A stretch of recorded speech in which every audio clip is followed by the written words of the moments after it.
আপনারা দেখছেন এফএস আর ভিডিও। ভিডিওটি ভালো লাগলে আমাদের চ্যানেলটিকে সাবস্ক্রাইব করে আমাদের পাশে থাকা বেল আইকনটি প্রেস করে আমাদের সাথে। দল থেকে সাসপেন্ড করলো ফিরহাদ হাকিম, মেয়র ফিরহাদ হাকিম, হুমায়ুন কবিরকে, কি বলবেন? দেখেন, দল থেকে সাসপেন্ড করলো হুমায়ুন কবিরকে। হুমায়ুন কবির এখন চিন্তা ভাবনা করার দরকার, এতদিন ধরে কোন দলে ছিল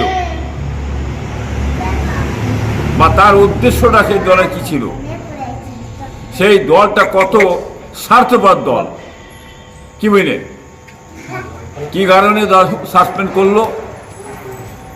একটা বেলডাঙ্গা যে বাবরি মসজিদ আল্লাহর ঘরও বানাতে চাইছে, মসজিদের নাম দিতে বাদশাহ বাবরের নামে দিতে চেয়েছে, বাবরি মসজিদ নাম রেখেছে। এইটা নিয়ে আজকে এই যে তৃণমূল সরকার, তার তো গাত্রজারা হওয়ার কোনো দরকার নেই।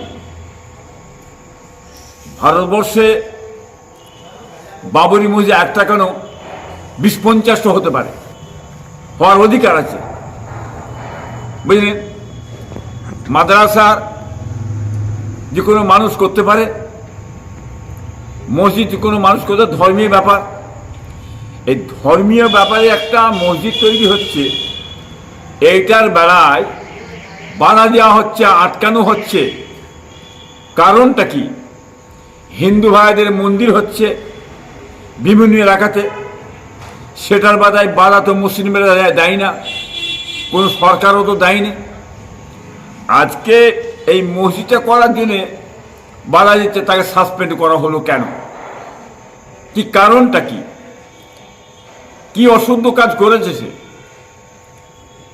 আজকে বাংলার মানুষ দেখুন, এই রাজ্য সরকারের দ্বিচারিতা, এই রাজ্য সরকারকে চিনুন আপনারা। কেন বিজেপি সঙ্গে মিল আছে কিনা?